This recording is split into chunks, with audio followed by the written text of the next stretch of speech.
One fall or a 20-minute time limit. To my right in the blue corner, weighing in at 235 pounds from Oil Trough, Texas, Dirty Dutch Mantel.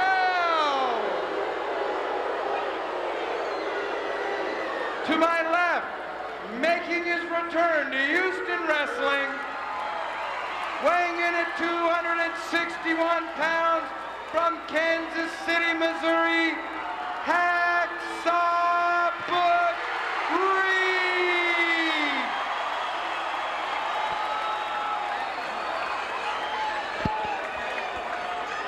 So this, then, is the return to action of Hacksaw Butch Reed after a couple of months away in which he has distinguished himself throughout the Midwest and has returned to Houston, where fans have missed him.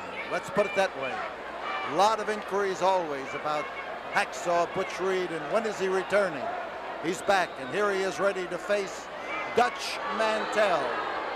Dutch Mantel, he of the huge horsewhip, and the bell has sounded now to give us a look at Hacksaw Butch Reed as he moves in toward an opponent who knows his wrestling and doesn't hesitate to apply it, but he also knows how to apply the extra things that can get a man in all kinds of trouble out in that ring. He is a man who never hesitates to find an opening and then to make use of it. So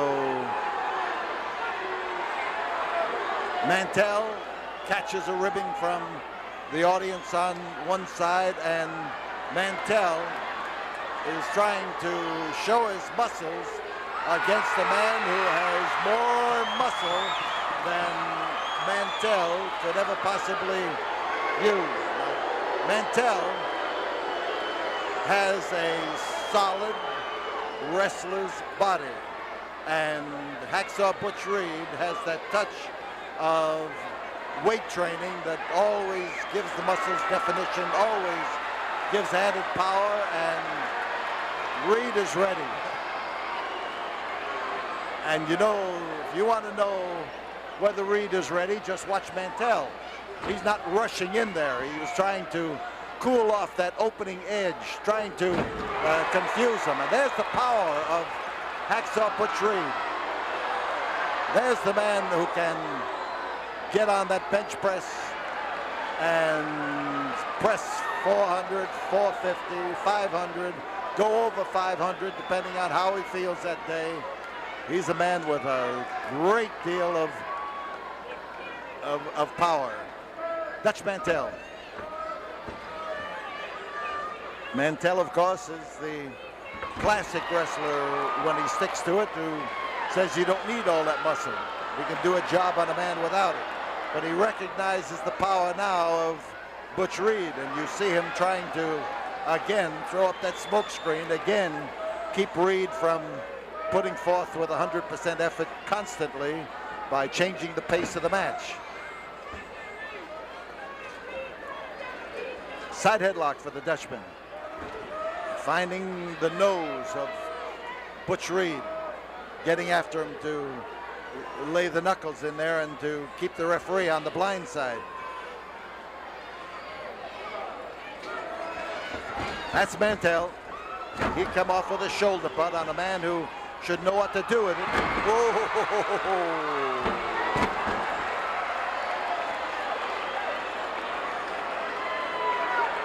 Right under the whiskers, if you'll pardon me for coining a phrase, but as he went under those whiskers, he found solidly the chin of Dutch Mantel.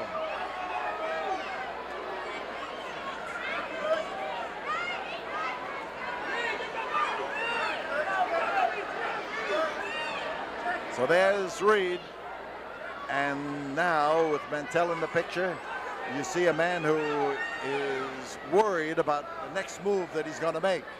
That last one didn't work out so well. Reverse armbar, nicely done. That's a big arm. And it's one thing to get the hold, another thing to extract the maximum punishment out of it, and it's a third thing to be able to hold it. He let go, and believe me, it was the better part of valor that he recognized the fact that he would have had his block knocked off if he hadn't.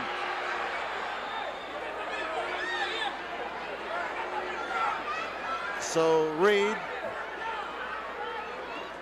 stands there and tells the referee that he's got something in his trunks, and the referee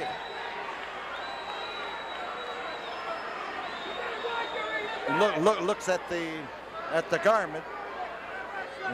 In the case of Dutch Mantel wears a pair of trunks underneath that outside garment. It's always better to be safe.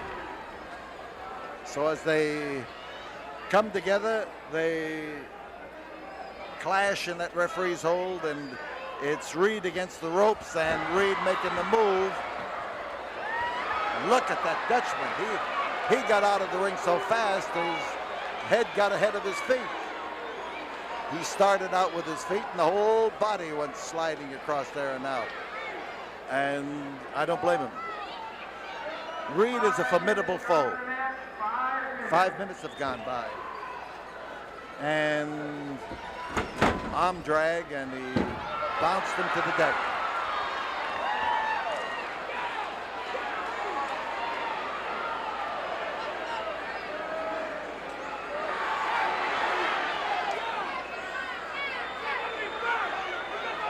So Mantel is a master at throwing up the smoke screens, a master at keeping the referee busy doing everything except watching exactly what he's doing. He ripped across the face of Butch Reed that time with that bandage on his right hand. And again, he used that same rough and rugged adhesive bandage to rip across the face.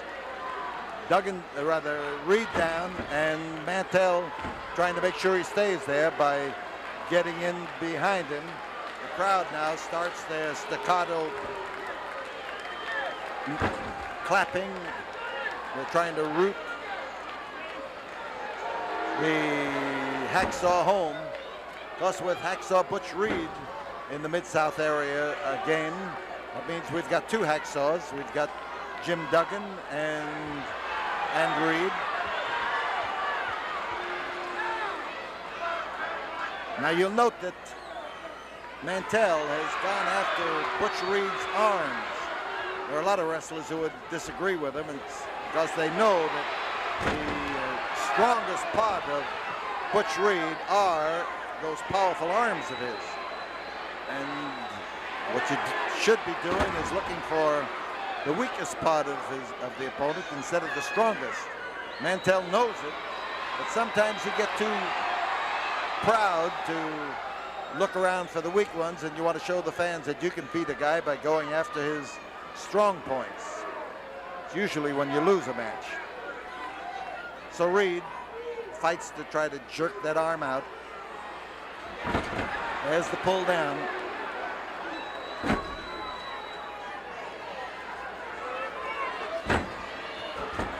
And Reed from that kneeling position as he battles back against the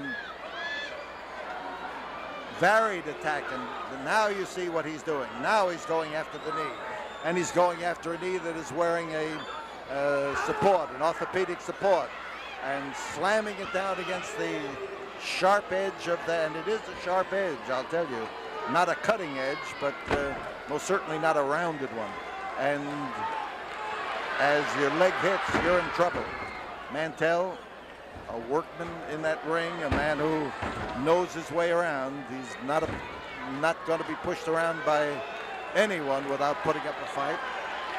And now as he gets Hacksaw Butch Reed in the legs, and he starts to work on his head. So he's going from one end to the other, and that leaves only the middle.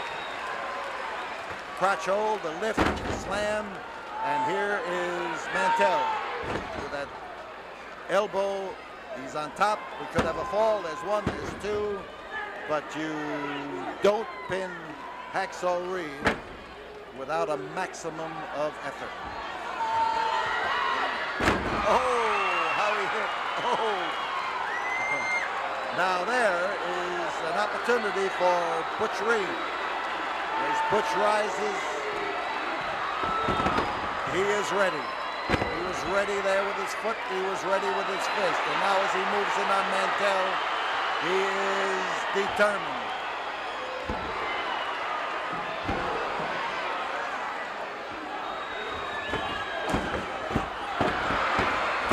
And this time it was a bad move by Butch Reed. He followed in too closely behind Mantel. Mantel got out of the way and he hit into the turnbuckle over the shoulder. This could be a bad spot for Reed. And Reed is trying to shake it off. And as he shakes it off, he starts to swing around and lay it in there. Well, we've got Mantel hung in the ropes. And remember, those ropes are tight. They are steel cables covered with rubber, and they don't give. Swing, and he found his mark and came in there solidly. 10 minutes have gone by. Oh, referee Tony Olivas was trying to move past there, and now we've got Dutch Mantel. Mantel's going in there for his whip, and that whip handle is a solid hunk of wood.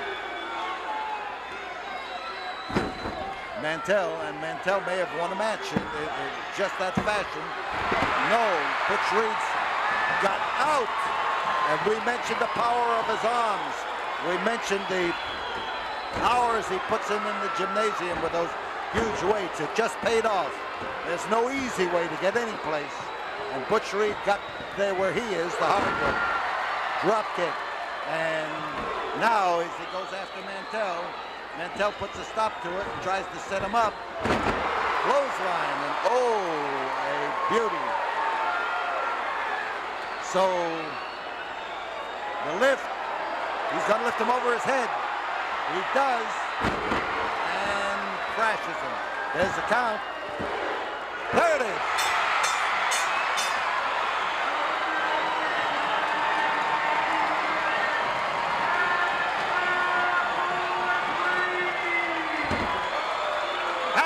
Butch Reed takes a win over Dutch Mantel, and this crowd in the Sam Houston Coliseum, the home of Houston wrestling, the home of wrestling in Houston, gives him an ovation.